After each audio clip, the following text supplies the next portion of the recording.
Bismillahirrahmanirrahim. Assalamualaikum warahmatullahi wabarakatuh. Alhamdulillah salatu wassalamu ala nabiyina Muhammad wa ala alihi wa sahbihi wa mawalah.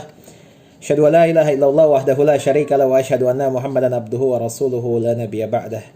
Jumpa kembali teman-teman di hari yang mudah-mudahan kita semua diberikan kesehatan oleh Allah Subhanahu wa taala, diberikan kesempatan untuk senantiasa melaksanakan kewajiban-kewajiban kita beribadah kepada Allah tabaraka wa taala. Dan mudah-mudahan hari-hari ini adalah hari-hari yang tidak menjadikan kita cepat bosan ketika berada di rumah.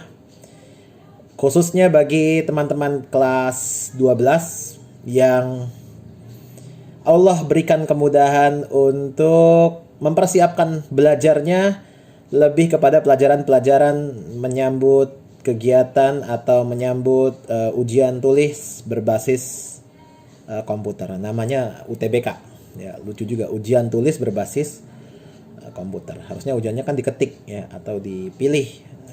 Suka-suka dia. Nah, pada kesempatan kali ini saya sebagai guru BK diminta oleh Pak Kepala Sekolah untuk memberikan materi yang berbeda di kegiatan PJJ. Biasanya saya memberikan soal-soal UTBK kepada para siswa kelas 12 melalui Google Drive, dan antum mengisinya dengan baik. Dengan cara apapun, yang jelas di sana antum mencoba untuk membaca dan menggali sumber lagi dari waktu yang telah ditetapkan selama kurang lebih 1 jam PJJ di 2 pekan kemarin. Nah, di kesempatan kali ini sebagai guru BK tentunya kita harus mengetahui bahwasanya ada banyak hal berubah ketika corona ini berlangsung. Ada banyak kejadian-kejadian yang memang pasti akan menyeratkan hikmah bagi profesi-profesi di masa yang akan datang. Semua orang merasa punya andil dalam memahami pergerakan virus corona yang cukup cepat ini. Di antaranya ada orang-orang yang memang di pekan-pekan pertama kita mengetahui bahwasanya ada orang-orang yang banyak berkomentar di akun media sosial, baik itu di Twitter, khususnya di Twitter. Jagat Twitter itu adalah pasar ya. Ya, kalau antum suka main Twitter, selain mengunjungi link-link yang begitu ya, antum juga tentu akan mampir tuh biasanya ke beranda orang-orang yang retweet, entah itu postingannya Aukarin yang tiba-tiba menjadi filantropis.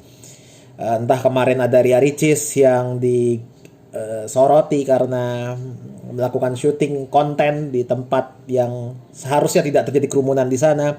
Atau yang terbaru itu adalah Cipeng, ya, Dr. Tirta dari Shoes and Care, ownernya yang turun untuk membagi-bagikan APD, termasuk diantaranya Wardah Kosmetik juga memberikan bantuan 200 juta kalau nggak salah. Dan lalu banyak orang-orang yang turun untuk menjadi volunteer dalam menghadapi kegiatan-kegiatan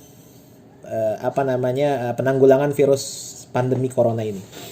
Ini membuktikan bahwasanya profesi yang ada di Indonesia itu sangat amat dinamis. Antum tahu Dr. Tirta itu kan salah satunya adalah dokter di UGM. Kalau pernah melihat konten Cipeng, selain konten membahas tentang sneaker yang menyebabkan Kompas harganya melambung, yang membuat Ventela, membuat Geox, membuat sepatu-sepatu pada kolaborasi maksudnya, bukan kolaps bangkrut, itu juga tidak terlepas dari sebenarnya profesi dia adalah dokter gitu ya. Lalu akhirnya lebih memilih untuk terjun ke dunia lifestyle atau gaya hidup.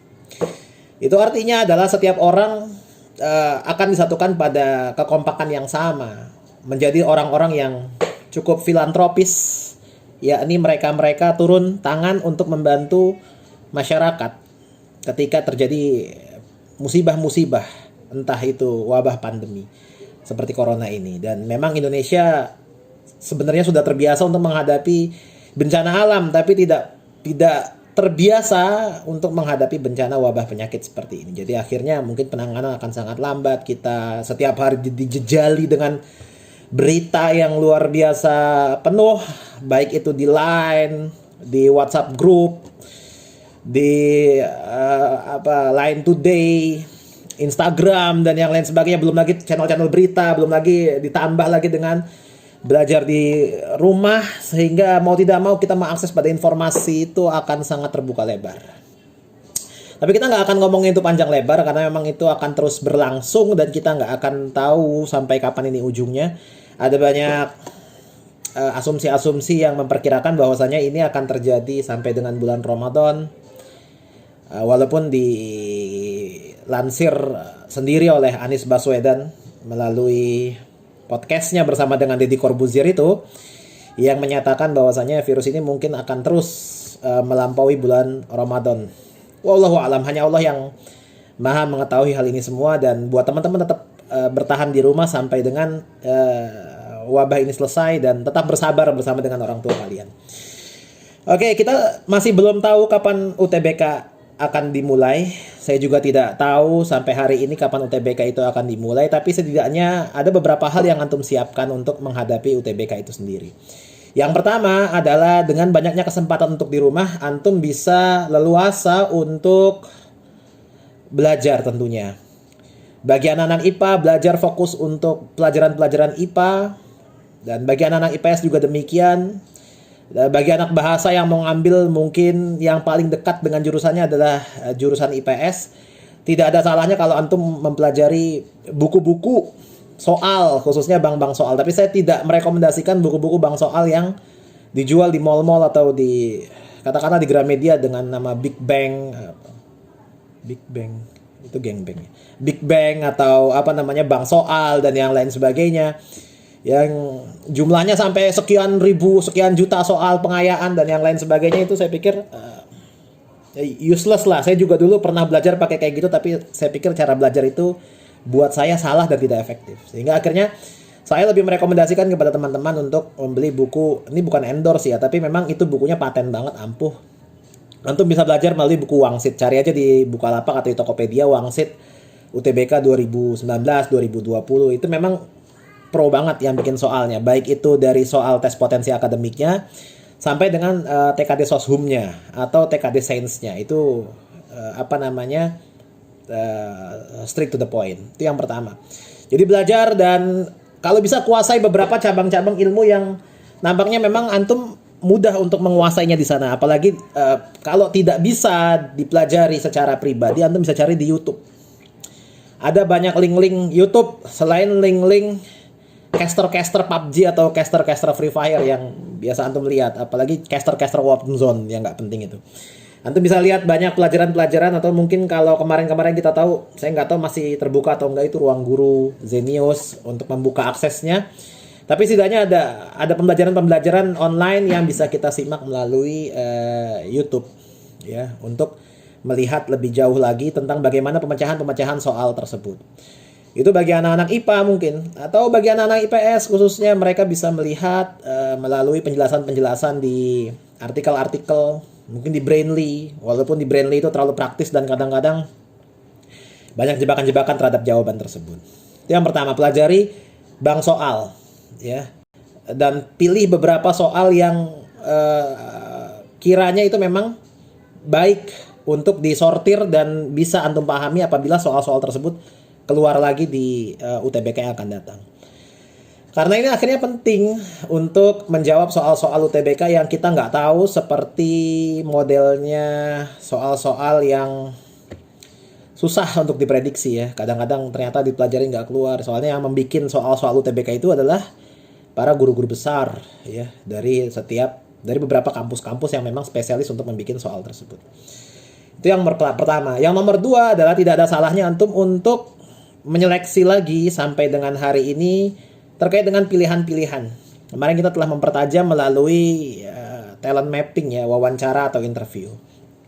Mungkin ada beberapa teman-teman yang tidak menduga bahwasannya hasil talent mappingnya adalah seperti A, atau seperti B, atau seperti C. Tapi apa yang antum lakukan ketika melakukan talent mapping itu, lalu saya bacakan, lalu saya coba prediksi dan saya coba cocokkan, itu memang sudah sesuai dengan pilihan bawah sadar antum tentunya. Karena antum memilih dengan pas kan, tidak ada paksaan, tidak ada tendensi apapun, dan memilih tanpa tahu jawaban. Ya, jawaban apa yang akan terjadi nantinya.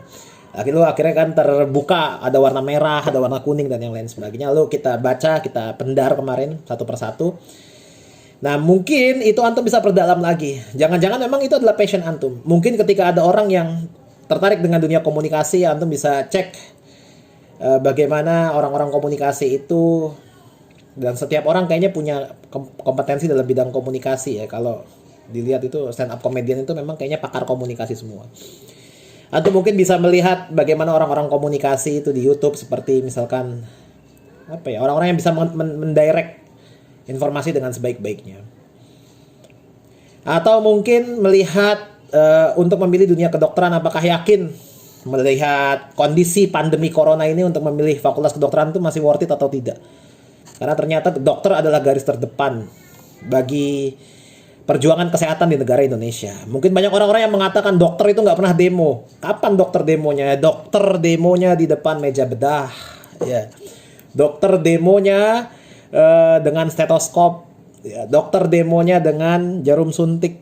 Dokter demonya dengan pemberian resep-resep obat-obat untuk kesehatan Anda di masa yang akan datang. Jadi dokter akan berbeda profesinya dengan orang-orang sosial politik, dengan orang sastra dan yang lain sebagainya. Artinya setiap orang punya peran dan jalan ninjanya masing-masing.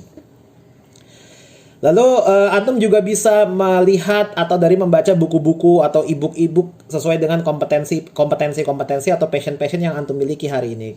Dan bisa jadi ternyata selama liburan ini antum menemukan passion yang sebelumnya tidak pernah terekspos. Ya. Tiba-tiba ternyata antum bisa memperbaiki HP mungkin. Ya.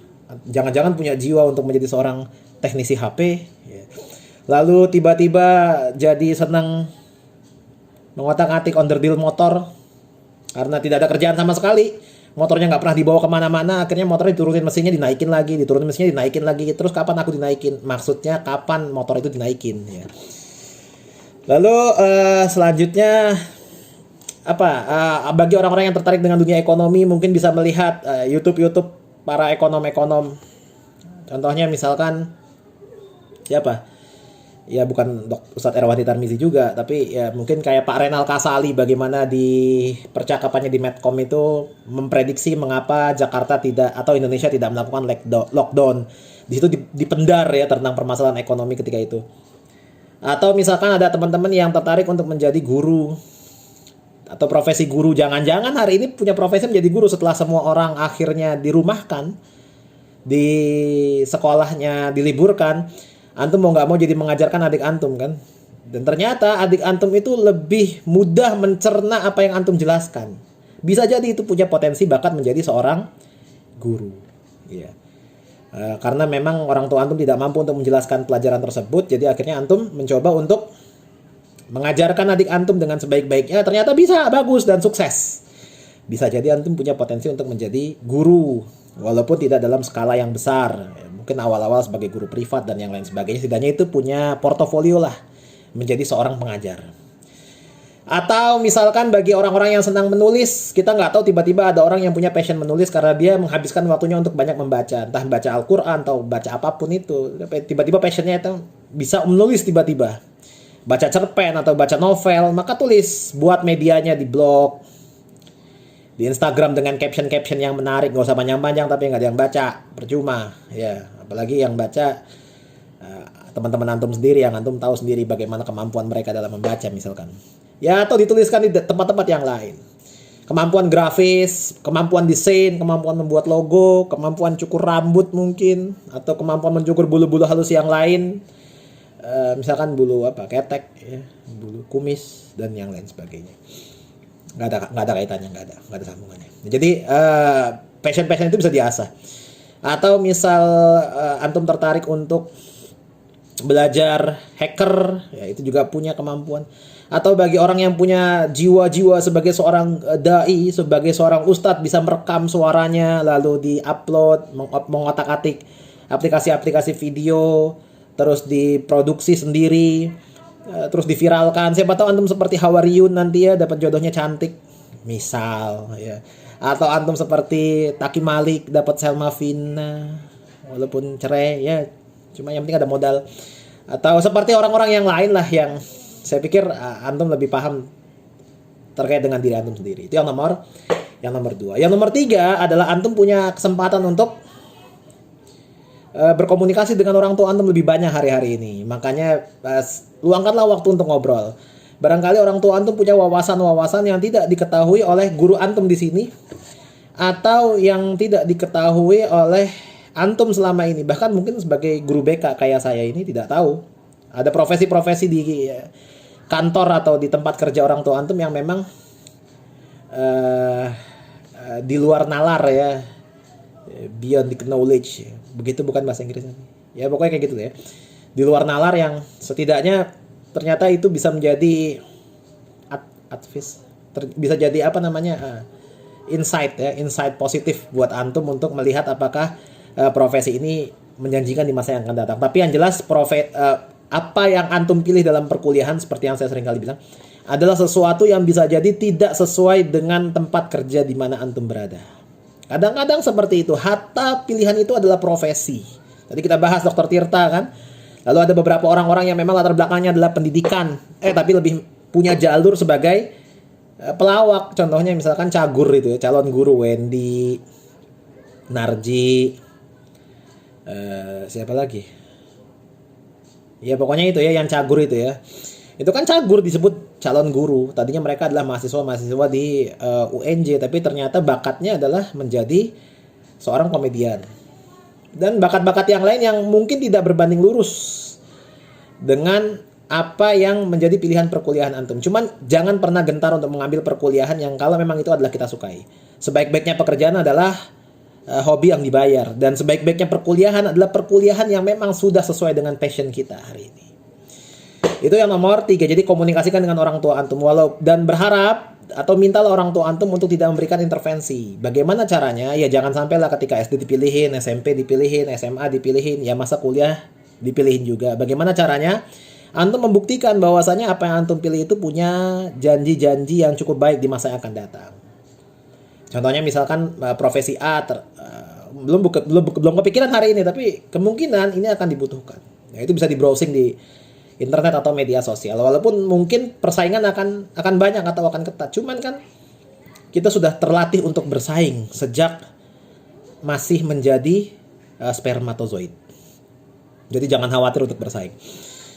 Yang nomor 4 adalah konsultasi dengan atau ngobrol-ngobrol dengan orang-orang kakak kelas antum atau orang-orang yang lebih senior yang telah mengambil perkuliahan seperti itu. Kadang-kadang suka banyak cerita-cerita. Jadi kalau nongkrong misalkan, apalagi sekarang udah nggak bisa nongkrong ya.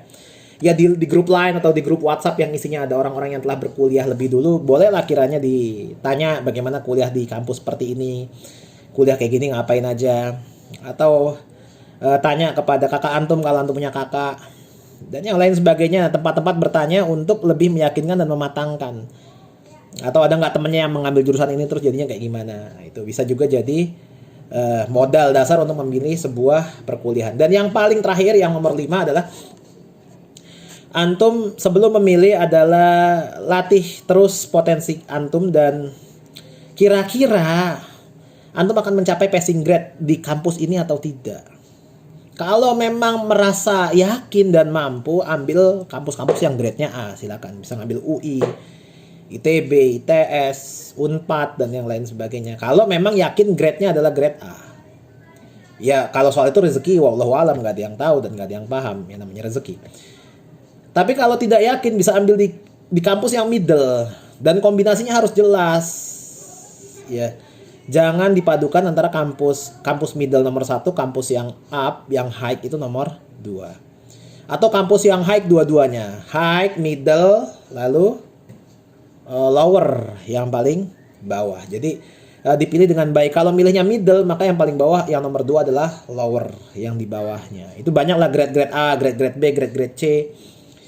Terus juga kenali kampus yang akan antum pilih nantinya. Cari profilnya. Bagaimana kos-kosan yang ada di sana. Ada nggak ikhwan-ikhwan salafi yang diajarkan oleh guru-guru antum di sekolah di sana. Untuk merecharge keimanan antum di masa yang akan datang. Karena tentu antum akan diombang-ambing oleh perkuliahan dan lelah dengan aktivitas dan rutinitas yang begitu-begitu aja.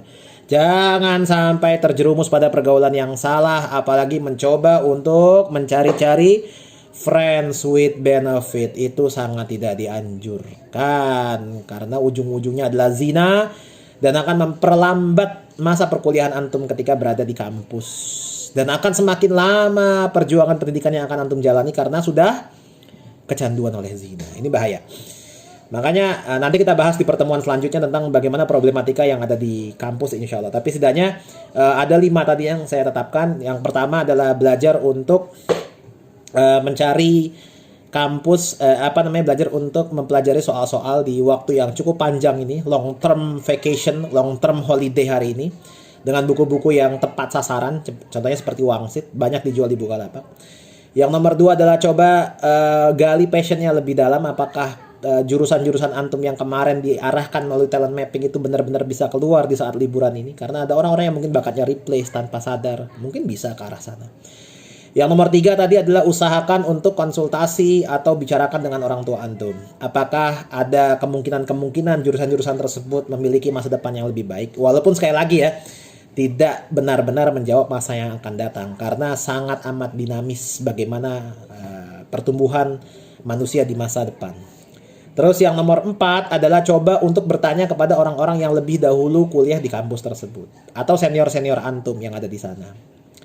Atau kakak kelas atau teman-teman nongkrong, ya bisa nanya ke sana, kuliah kayak gini tuh kayak gimana jadinya dan modelnya seperti apa. Dan yang terakhir adalah pilih kampus sesuai dengan kira-kira passing grade-nya masuk atau enggak. Termasuk dipelajari profil kampus dan jurusannya dengan baik. Nah, itulah 5 tips yang mudah-mudahan bisa menjadi gambaran. Mungkin kita akan tidak berjumpa lagi dalam interaksi-interaksi yang cukup intens seperti di kelas. Saya mohon maaf kalau selama 3 tahun kita bertemu, selama 3 tahun kita berjumpa, selama 3 tahun kita bercanda, selama 3 tahun kita saling tukar informasi. Saya belajar dari antum, antum belajar dari saya. Itu ada hal-hal yang memang tidak mengenakan dalam diri antum. Mudah-mudahan apa yang saya lakukan tersebut dapat diberi maaf oleh antum, siswa kelas 12 secara keseluruhan. Tentunya apa yang saya sampaikan ini masih tidak mutlak. Cuman ini adalah salah satu tuntutan dari kepala sekolah untuk menyampaikan hal yang demikian. Sehingga bagi saya ini adalah sebuah kewajiban untuk menyampaikan sebagai guru BK. Dan mudah-mudahan antum bisa memahaminya dengan baik. Mudah-mudahan Allah Subhanahu wa Ta'ala mempertemukan kita di tempat yang lebih baik lagi. Dan jangan lupa kalau kita ketemu di sapa saya, di salam dan yang lain sebagainya. Mungkin karena saya suka lupa orangnya, tapi kalau saya ingat tentu akan saya sapa insya Allah. Mudah-mudahan Allah Subhanahu wa Ta'ala segera mengangkat musibah kita hari ini. Dan mudah-mudahan Allah Subhanahu wa Ta'ala memberikan antum kesuksesan, kebaikan, keberkahan, dan tentunya manfaat dari ilmu yang antum peroleh sampai dengan hari ini untuk Islam dan kaum muslimin, serta untuk antum dan diri antum beserta keluarga. Salam buat orang tua antum, salam buat orang-orang yang antum cintai, tapi jangan untuk orang yang antum cintai, nanti takutnya orang yang antum cintai itu berpaling untuk memilih saya. Subhanakallahumma bihamdika asyhadu an la ilaha illa anta astaghfiruka wa atubu ilaik. Assalamualaikum warahmatullahi wabarakatuh.